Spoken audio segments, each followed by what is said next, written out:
तो हम लोग बात कर रहे थे लास्ट लेक्चर में कि किस तरीके से कॉन्स्टिट्यूंट असेंबली जो है उसका कॉम्पोजिशन होता करा गया था। तो कॉन्स्टिट्यूंट असेंबली जो थी नवंबर 1946 में कॉन्स्टिट्यूट करी गई थी एक स्कीम के अंतर्गत जिसका नाम था कैबिनेट मिशन प्लान। ठीक है। फीचर्स हमने डिस्कस करे थे और एक फीचर्स का एक मेन पार्ट हमने डिस्कस करा था that in total there were 389 seats. अगर हम इसकी डिवीजन करने जाएं तो 296 सीट जो थी वो ब्रिटिश इंडिया के पास थी। 93 सीट्स जो 93 सीट्स थी वो प्रिंसली स्टेट्स के पास थी। ठीक है। इन 296 सीट्स में से भी फर्दर क्लासिफिकेशन थी। 292 सीट जो थी उस देश में अंग्रेजों के पास, जैसे ये तो प्रिंसली स्टेट्स हो गई, apart from the princely states उनके पास 11 गवर्नर्स प्रोविंसेस थी और 4 चीफ गवर्नर्स प्रोविंसेस थी, चीफ कमिश्नर प्रोविंसेस थी। तो 11 गवर्नर प्रोविंसेस में से 292 सीट्स थी। 11 गवर्नर्स प्रोविंसेस में से ये 292 सीट्स थी और 4 चीफ कमिश्नर प्रोविंसेस में से ये 4 सीटें थी। हर एक कमिश्नर प्रोविंस को एक सीट दी जाती थी। दिवजो जरा नाम रिकॉल कर सकते हैं उनका, ये 4 चीफ कमिश्नर प्रोविंसेस कौन कौन सी थी? दिल्ली,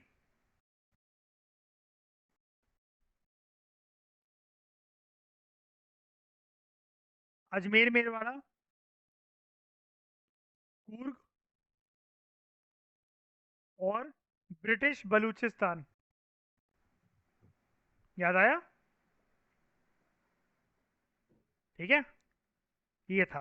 और 11 गवर्नर्स प्रोविंसेस कौन कौन सी थी वो हमने डिस्कस करा था। यहाँ पर दिखा देता हूँ मैं एक बारी फिर से फटाफट से। ये देखो, ये रही Madras, Bombay, UP, Bihar central provinces यानी कि मध्य प्रदेश ये है। ठीक है। Orissa, Punjab, north west frontier province, Sindh, Bengal और Assam. Ashima, who was a famous leader from NWFP?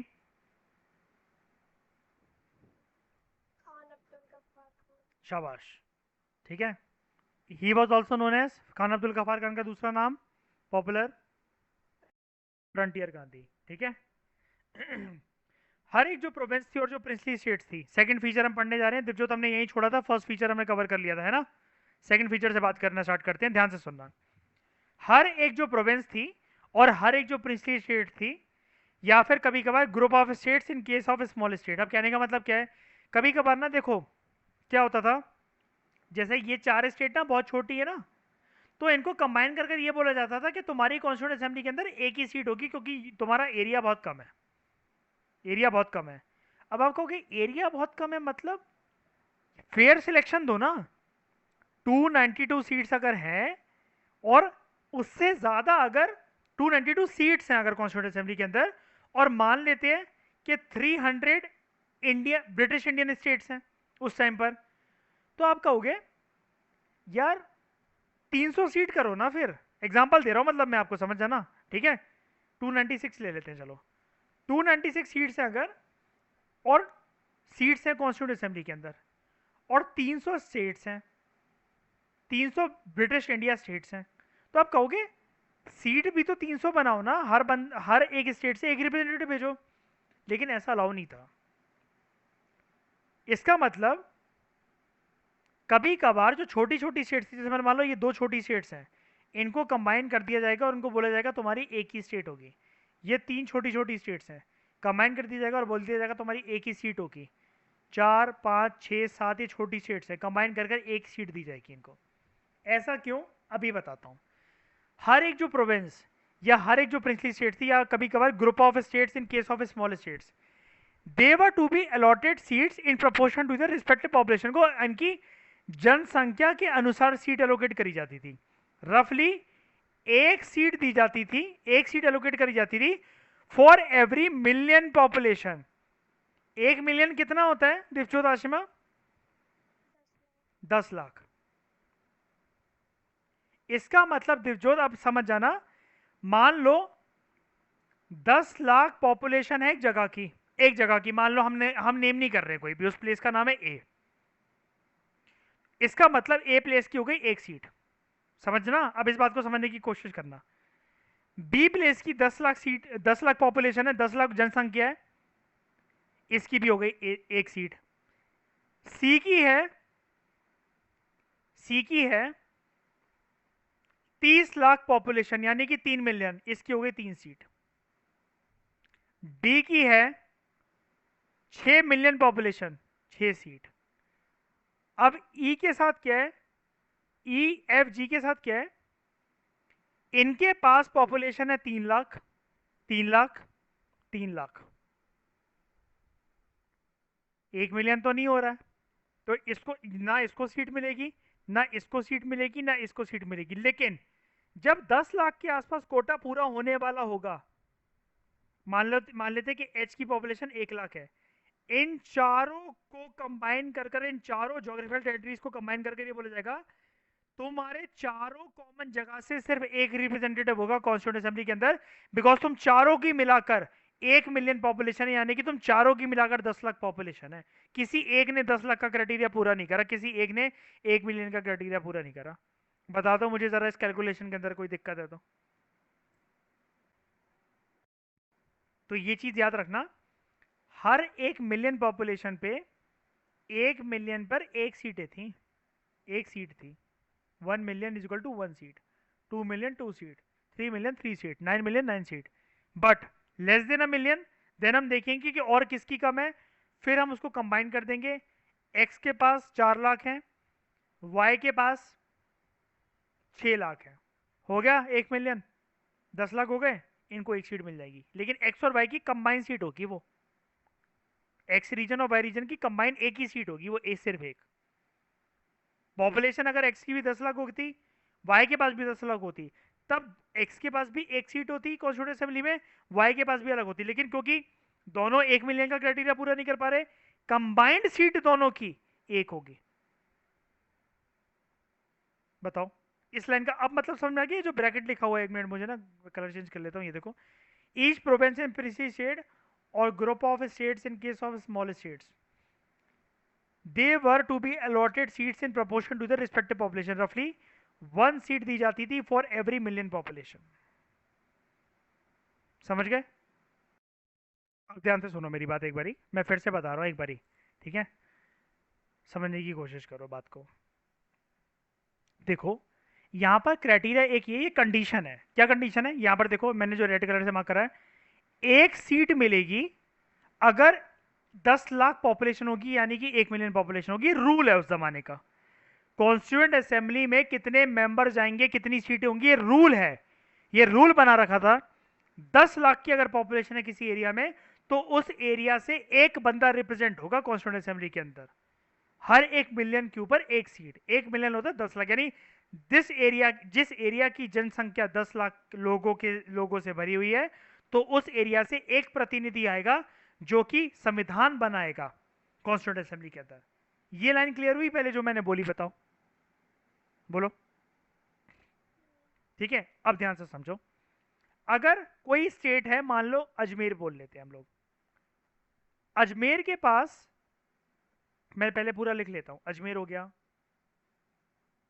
Assam हो गया, यूपी हो गया, बिहार हो गया, पंजाब हो गया, कूर्ग हो गया,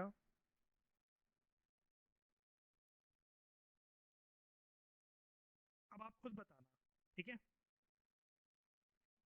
दिवजोत, मैं एक बात क्लेम कर रहा हूं कि अजमेर के पास 10 लाख पॉपुलेशन है। कितनी सीट होंगी अजमेर के पास, इसका मतलब कॉन्स्टिट्यूएंट असेंबली में? एक। असम के पास 30 लाख पॉपुलेशन है, कितनी सीट होंगी इसके पास? यूपी के पास 90 लाख पॉपुलेशन है, कितनी सीट होंगी? बिहार के पास 2 लाख पॉपुलेशन है, कितनी सीट?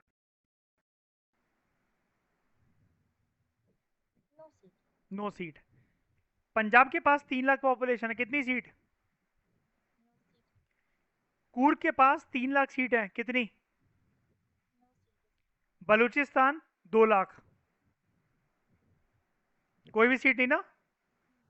अब आशिमा, मुझे साफ साफ एक क्राइटेरिया दिख रहा है अगर मैं बिहार मतलब 2 + 3 5, 5 + 3 8, 8 + 2 10, अगर मैं बिहार, पंजाब, कूर्ग और बलूचिस्तान को कंबाइन कर दूं तो इन चारों की मिलाकर 10 लाख जनसंख्या हो रही है। यानी कि 1 मिलियन क्राइटेरिया बैठ रहा है यहां पर। अब इन चारों को मिलाकर कितनी सीटें होंगी दिवजोत? चार, एक सीट होगी। अब समझ गए मतलब? अब इस लाइन का मतलब समझ गए? देखो सेकंड लाइन देखना, ईच प्रोविंस एंड प्रिंसली जो ब्रैकेट में लिखा हुआ, इस ब्रैकेट को समझाने के लिए मैंने इतना टाइम लगाया। Group of states in case of small state, अगर जो स्टेट छोटी छोटी ना, स्मॉल स्टेट मतलब क्या? स्मॉल क्या क्राइटेरिया कहने का किसी स्टेट को स्मॉल? क्राइटेरिया है जनसंख्या, यानी कि पॉपुलेशन। तो अब स्मॉल स्टेट किसको कहा जा रहा है, ये भी याद रखना। ये याद रखना, क्वेश्चन बन सकता है कि कॉन्स्टिट्यूंट असेंबली के अंदर स्मॉल स्टेट्स कौन सी थी कि जिनका कंबाइन कर कर हम लोग इनको एक सीट देते थे।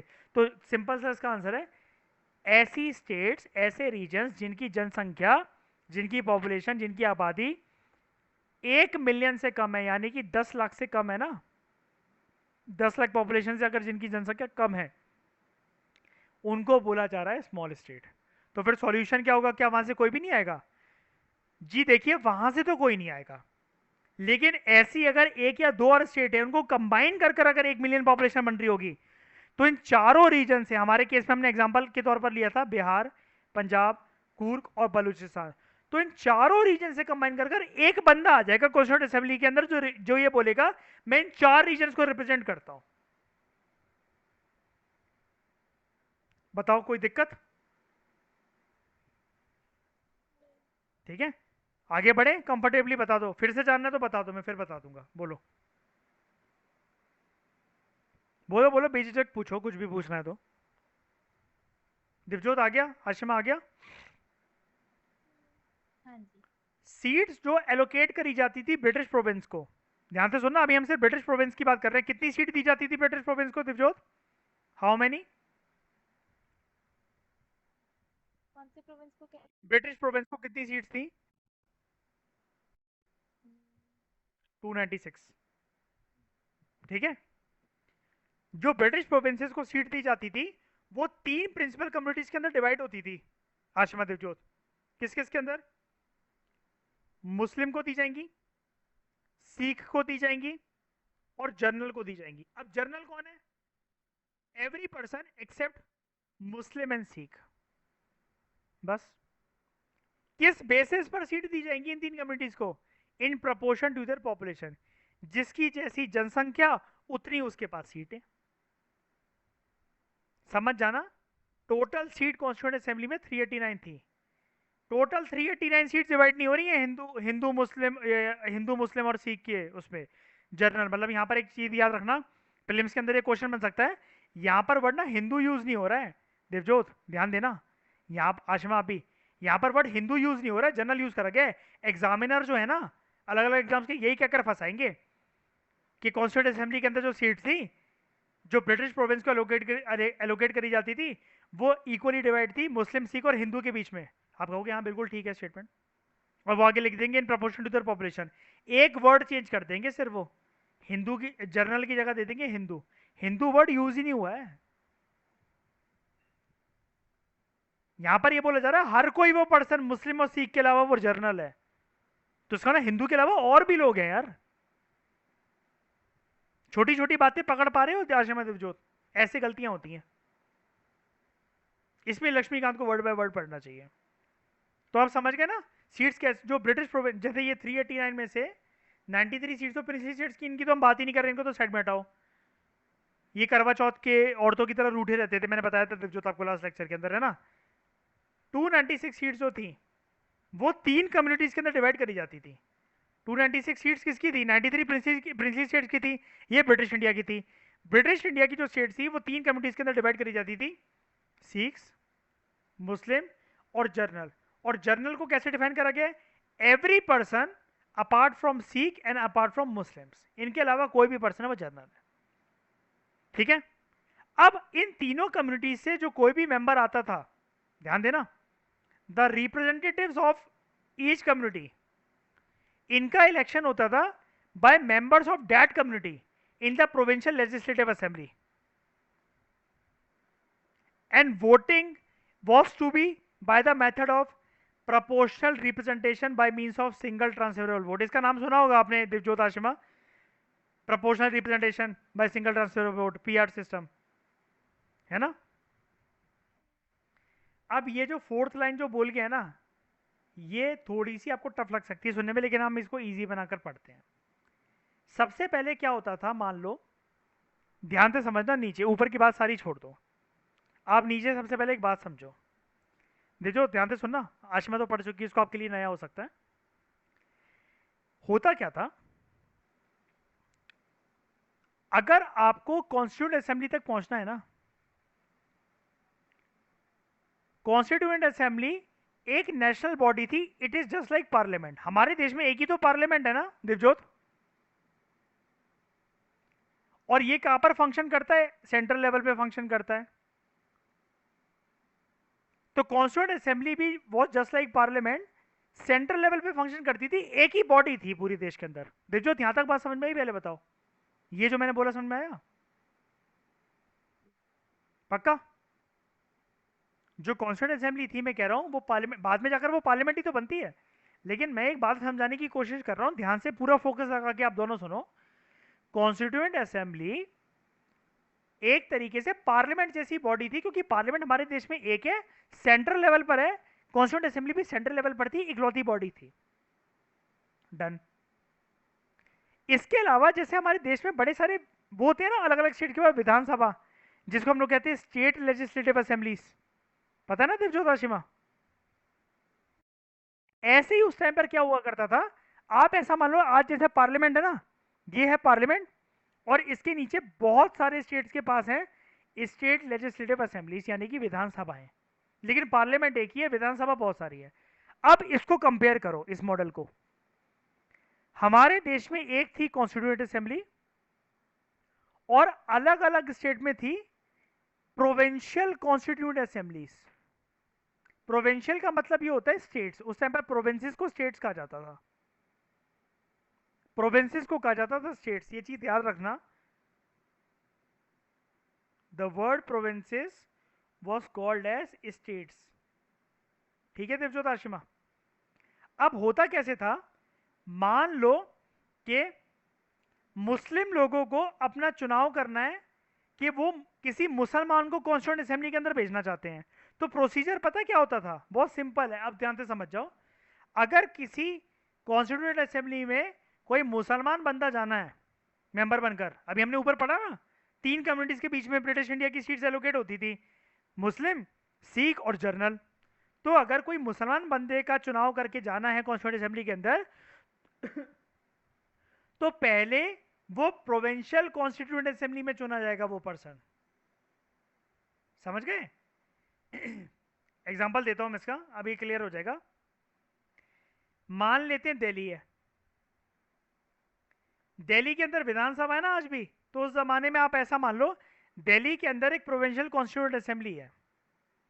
दिल्ली के लोग पहले एक बंदे को मान लेते, सिख मान लेते इस टाइम पर, ठीक है, एक पर्सन है सिख जिसका नाम है दिवजोत कौर।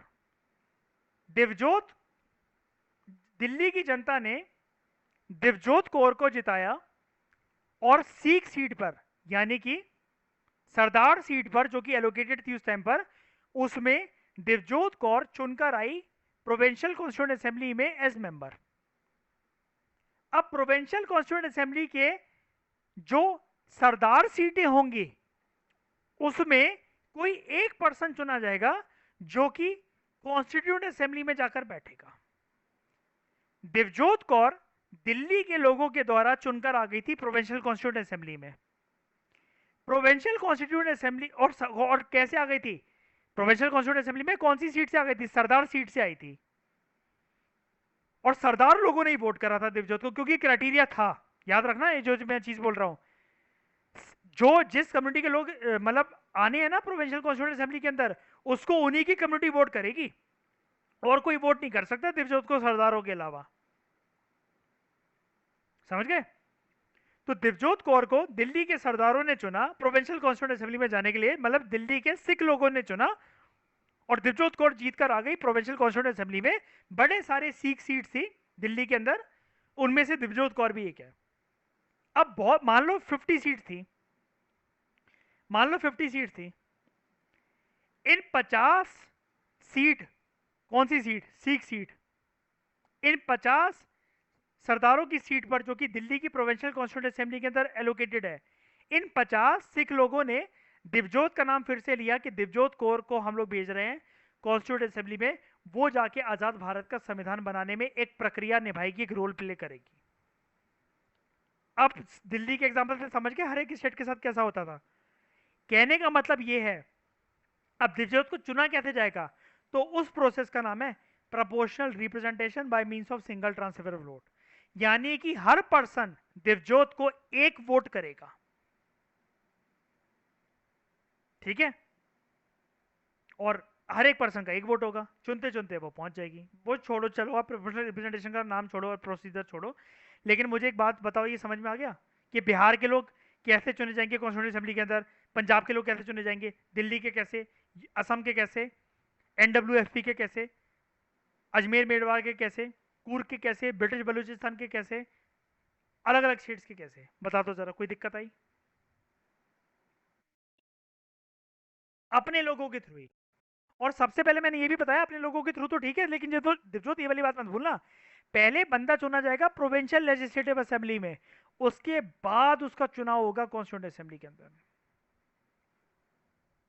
सबसे पहले कहने का मतलब है, अगर मैं इस लैंग्वेज इसको चेंज कर दूं ना, उस जमाने के हिसाब से अगर मैं आज को पॉइंट कनेक्ट कर दूं, कहने का मतलब है दिवजोत आशिमा, पहले बंदा आएगा विधानसभा के अंदर और विधानसभा वाले उसको भेजेंगे पार्लियामेंट के अंदर, लोकसभा के अंदर। ये है कहने का मतलब।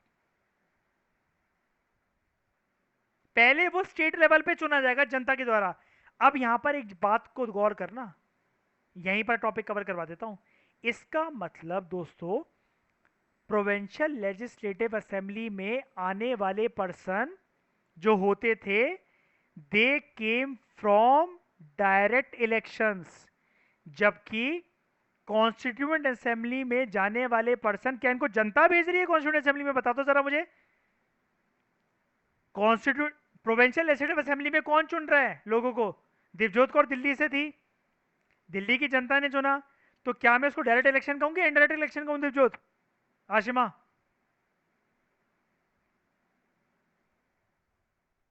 दिल्ली की जनता ने दिवजोत को चुना, दिवजोत का नाम टिक करा बैलेट पेपर के अंदर, दिवजोत का नाम लिखा और ड्रॉप कर दिया वोटिंग बॉक्स के अंदर, बैलेट बॉक्स के अंदर। और जब दिल्ली के वोटों की काउंटिंग है तो दिवजोत कौर का नाम आया, वो जीत गई, वो जा रही है प्रोविंशियल लेजिस्लेटिव असेंबली के अंदर। ये इलेक्शन डायरेक्ट हुआ कि इनडायरेक्ट हुआ? डायरेक्ट हुआ। लेकिन अब मैं तुमसे ये कह रहा हूं, प्रोविंशियल लेजिस्लेटिव असेंबली में 50 सरदारों में से एक सरदारनी है दिवजोत कौर, सिख सीटों पे। ये 50 सरदार लोग चुनेंगे, सिख लोग चुनेंगे कि कॉन्स्टिट्यूंट असेंबली में कौन जाएगा सरदारों के बिहाफ से। लेकिन क्या जनता चुन रही है इसमें? तो ये डायरेक्ट इलेक्शन हुआ कि इनडायरेक्ट इलेक्शन हुआ? और इनडायरेक्ट, और वैसे भी आपको पता होना चाहिए ये तो इनडायरेक्ट इलेक्शन था ही।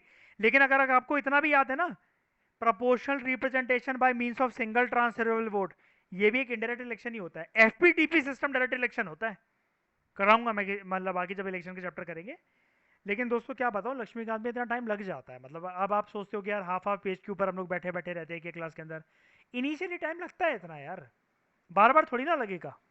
एक बार बेस बन गया तो देखो, मेंस भी क्लियर, प्रीलिम्स के भी सारे क्वेश्चन हो जाएंगे, और पीएसआईआर में भी हेल्प करता है, ये ऐसे में भी हेल्प करता है, एथिक्स में हेल्प करता है, क्योंकि वहां प्लेटो, एरिस्टोटल और ये सब फिलोसफर्स के कोट्स आते हैं, कोटेशंस आती हैं लिखने को ना, उनकी इंटरप्रिटेशन आती है। अब ऐसे पढ़ी है क्या तुमने लक्ष्मीकांत? बता दो जरा, ये जानते थे इतना कुछ प्रोसीजर?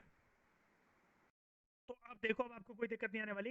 एक बार मैं इसे इरेज कर रहा हूँ, अब पढ़ोगे आप इस पॉइंट को ना, अब देखो कितना मक्खन लगेगा ये वाला पॉइंट आपको।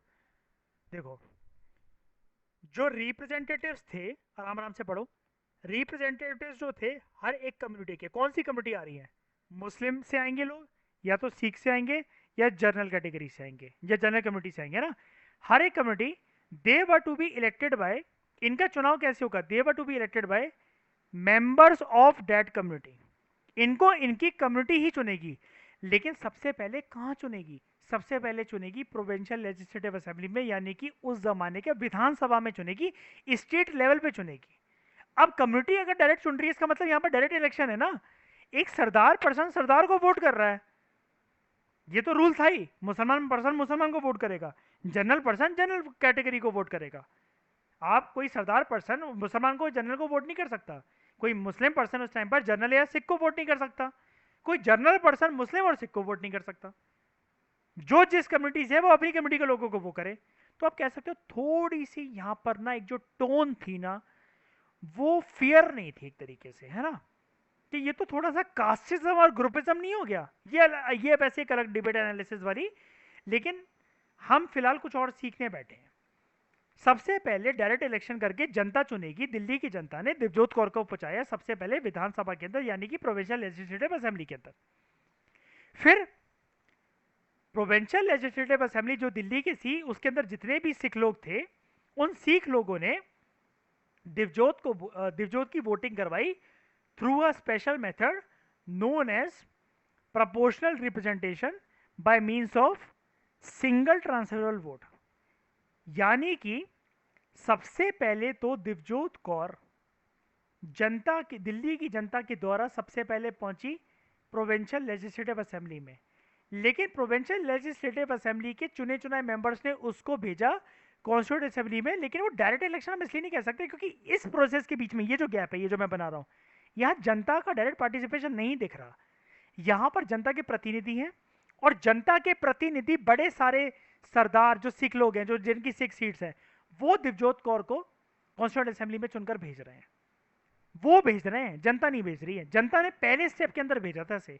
तो याद रखना, ये क्वेश्चन आता है। प्रोविंशियल लेजिस्लेटिव असेंबली में जो इलेक्शंस होते थे वो डायरेक्ट इलेक्शंस के थ्रू होते थे। कॉन्स्टिट्यूट असेंबली को हम लोग एक ऐसी बॉडी नहीं कह सकते जिसके अंदर मेंबर्स यूनिवर्सल एडल्ट फ्रेंचाइज के बेसिस पर आए हो। नहीं जी, बिल्कुल नहीं। डायरेक्ट इलेक्शन है ही नहीं ना, डायरेक्ट इलेक्शन है ही नहीं ना। और जो अगला, ये पॉइंट समझ में आ गया? पहले मुझे बता दो, जल्दी बताओ, जल्दी बताओ। और जो रिप्रेजेंटेटिव्स थे ना प्रिंसली स्टेट्स के, they were to be nominated by the heads of the princely states. आप देख रहे हो, वर्ड पे ध्यान देना, आंखों के नीचे से ऐसे ही ये शब्द निकल जाते हैं। जो प्रिंसली स्टेट्स के, कितनी सीट्स थी प्रिंसली स्टेट्स की आशिमा? How many? 93।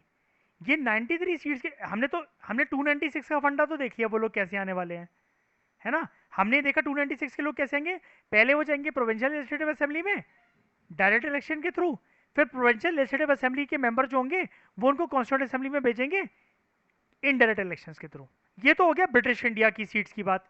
अगर प्रिंसली सीट्स की बात करें जो कि 93 सीट्स थी, यहां पर हो रहा है, देखो ध्यान देना दिवजोत आशिमा, चाहे डायरेक्ट हो चाहे इनडायरेक्ट हो तो यहां पर इलेक्शन रहे ना, हो तो यहां पर इलेक्शन रहे ना। लेकिन प्रिंसली स्टेट्स के कंटेक्स्ट में इनको क्या लेवरेज थी? The leverage given to princely states was that इनके चुनाव नहीं होंगे, ये नॉमिनेटेड होकर आएंगे। ये वर्ड इतना इंपॉर्टेंट वर्ड है ना, आपकी स्टेटमेंट गलत करवा सकता है प्रीलिम्स के अंदर। अब मुझे एक बात बताओ, टोटल सीट कितनी कॉन्स्टिट्यूंट असेंबली के अंदर? 389। कुछ मेंबर्स आ रहे हैं इलेक्शन से, कुछ हो रहे हैं नॉमिनेट, कुछ हो रहे हैं नॉमिनेट। इलेक्शन भी है कॉन्स्टिट्यूंट असेंबली के मेंबर्स को चुनने में, नॉमिनेशन भी है। तो हम ये कह सकते हैं, कंक्लूजन पे पहुंच जाते हैं बहुत सिंपल तरीके से। क्या कंक्लूजन बोले? तो ये क्लियर है दैट कॉन्स्टिट्यूंट असेंबली ये पार्शली इलेक्टेड और पार्शली नॉमिनेटेड बॉडी थी, ना कंप्लीटली इलेक्टेड थी ना कंप्लीटली नॉमिनेटेड। तो moreover the members were to be indirectly elected. तो जो कॉन्स्टिट्यूंट असेंबली के मेंबर्स थे ना, वो आते कैसे थे? अगर सिर्फ कॉन्स्टिट्यूंट असेंबली की बात करें, मतलब जो नेशनल लेवल पर थी, जो सिर्फ एकलौती बॉडी थी पार्लियामेंट जैसी, ठीक है। मेंबर्स जो थे ना कॉन्स्टिट्यूंट असेंबली के, अभी तो आपने देख लिया, मैंने सब कुछ तो बता दिया आपको, इनका इनडायरेक्ट चुनाव होता था। एक मिनट रुकना, इसको मैं किसी और कलर से बना देता हूँ। इसके लिए मैं ले लेता हूँ, हाईलाइटर ले लेता हूँ, ग्रीन कलर से बना रहा हूँ, ठीक है। इनडायरेक्टली इलेक्टेड कॉन्स्टिट्यूंट असेंबली के मेंबर्स इनडायरेक्टली इलेक्टेड होते थे। कौन करता था इनडायरेक्ट इलेक्शंस? प्रोविंशियल असेंबलीज के मेंबर्स। और प्रोविंशियल असेंबलीज के मेंबर्स खुद भी चुनाव से तो आते थे, डायरेक्ट इलेक्शन से तो आते थे, लेकिन लिमिटेड फ्रेंचाइज से आते थे। अब दिवजोत, आशिमा, एक फर्क होता है जो आज आप जानोगे। एक होता है वर्ड यूनिवर्सल एडल्ट फ्रेंचाइज, और यहां पर वर्ड लिखा हुआ है लिमिटेड फ्रेंचाइज। हमने तो बचपन में यही सुना है हमेशा, यूएएफ, यूनिवर्सल एडल्ट फ्रेंचाइज। यूएएफ का कंसेप्ट बाद में आएगा। क्यों बाद में आएगा दिवजोत, मुझे रीजन बता सकते हो? इस टाइम पर यूएएफ को फॉलो क्यों नहीं कर रहे हम लोग? नहीं नहीं नहीं, संविधान तो बनने दो मेरी माता। कॉन्स्टिट्यूशन ही की तो हम लोग, क्या ये चैप्टर क्या है, मेकिंग ऑफ द कॉन्स्टिट्यूशन। बना रहे हैं ना अभी कॉन्स्टिट्यूशन एक एक करके। कॉन्स्टिट्यूशन जब है ही नहीं तो लिखे कहां पर, क्या यूनिवर्सल फ्रेंचाइज को फॉलो करो? तो यहां पर ना इस बॉडी के ऊपर क्रिटिसिज्म लगाया जाता है। ये जब चैप्टर खत्म होगा ना, आप देखोगे इसकी बहुत धज्जियां उड़ेंगी इस पॉइंट पे, कि जो कॉन्स्टिट्यूंट असेंबली के मेंबर्स हैं ना, वो इनडायरेक्ट इलेक्शन से आ रहे हैं। उनको कौन चुन रहा है? प्रोविंशियल असेंबलीज के मेंबर्स, मतलब यानी कि जो स्टेट लेवल पर जो असेंबलीज है उनके मेंबर्स। जो स्टेट मतलब स्टेट की जो प्रोविंशियल लेजिस्लेटिव असेंबलीज है, मतलब एक ही बात है, प्रोविंशियल लेजिस्लेटिव असेंबलीज जो है उनके मेंबर्स भी जनता की द्वारा डायरेक्टली तो चुने जा रहे हैं। They are coming through direct elections. मान लिया कॉन्स्टिट्यूंट असेंबली के मेंबर्स इनडायरेक्ट इलेक्शन से आ रहे हैं, लेकिन प्रोविंशियल लेजिस्लेटिव असेंबलीज के मेंबर्स इनडायरेक्ट इलेक्शन से आ रहे हैं। मान लिया भाई, कोई कोई गलती नहीं है। लेकिन इनको यूनिवर्सल फ्रेंचाइज के थ्रू नहीं इलेक्ट करा जाता था, लिमिटेड फ्रेंचाइज दी जाती थी इनको। आप कहोगे ठीक है भाई, मान लिया, मतलब तो बता दो। मतलब ये है, यूनिवर्सल एडल्ट फ्रेंचाइज में दिवजोत, आशिमा, कोई पर्सन कैसा भी हो, उसके पास कंप्लीट, मतलब irrespective of religion, race, caste, sex, place of birth, कितना भी पढ़ लिखा हो, उसके पास वोटिंग राइट्स होते हैं। ठीक है, उसके पास वोटिंग राइट्स होते हैं। लेकिन जो ये लिमिटेड फ्रेंचाइज की बात चल रही है ना, उस जमाने में हर कोई वोट नहीं कर सकता था। हर कोई वोट नहीं कर सकता था, या हर कोई चुनाव में खड़ा नहीं हो सकता था। चुनाव में खड़ा होने के लिए जो हमने टाइम पीरियड पढ़ा ना मेकिंग ऑफ द कॉन्स्टिट्यूशन, उसमें ये वाली बात लिखी गई थी। गवर्नमेंट ऑफ इंडिया एक्ट जो 1935 था ना, उसके अकॉर्डिंग लिमिटेड फ्रेंचाइज दिया जाता था कि अगर आपको चुनाव में खड़े होना है ना, तो इतना मिनिमम आप टैक्स भरो। अगर आपके पास इतनी मिनिमम प्रॉपर्टी है, और मिनिमम अगर आप इतना पढ़े लिखे हो, तब जाके आप चुनाव में खड़े हो सकते हो या फिर वोट कर सकते हो। वोट करना तो नहीं, मतलब चुनाव में खड़े तब हो सकते हो जब ये देखा गया हो कि आप मिनिमम इतना टैक्स भरते हो, मिनिमम इतनी प्रॉपर्टी है आपके पास, और मिनिमम आप इतने क्वालिफाइड हो। तो याद रखना, लिमिटेड फ्रेंचाइज जो दी जाती थी गवर्नमेंट ऑफ इंडिया एक्ट 1935 के, गवर्नमेंट ऑफ इंडिया 1935 में जो बोला गया, और जिसको फिर बाद में कॉन्स्टिट्यूशन मेकिंग में कॉन्स्टिट्यूंट असेंबली के मेंबर्स को चुनने के लिए फॉलो करा गया, कि प्रोविंशियल लेजिस्लेटिव असेंबली के मेंबर जो हैं, जनता उनको डायरेक्ट इलेक्शन से ही चुनेगी, कोई दिक्कत नहीं है। लेकिन हर कोई चुनाव में खड़ा नहीं हो सकता अगर उसको प्रोविंशियल लेजिस्लेटिव असेंबली में जाना है। इतना मिनिमम वो पर्सन टैक्स भरता हो, इतनी उसके पास मिनिमम प्रॉपर्टी हो, और इतना मिनिमम वो क्वालिफाइड हो, यानी कि एजुकेटेड हो। तो 3 क्राइटेरिया थे, ध्यान से इसको गांठ बांध लेना। Tax, property, education. बताओ, कोई दिक्कत? कोई दिक्कत? सारी चीजें क्लियर? कहाँ गया भाई ये? ये रहा, ये लो कंप्लीट। बाकी की बातें हम लोग करते हैं नेक्स्ट लेक्चर में, ठीक है? रिवाइज जरूर कर लेना इसको, काफ़ी कुछ है इसके अंदर, ठीक है?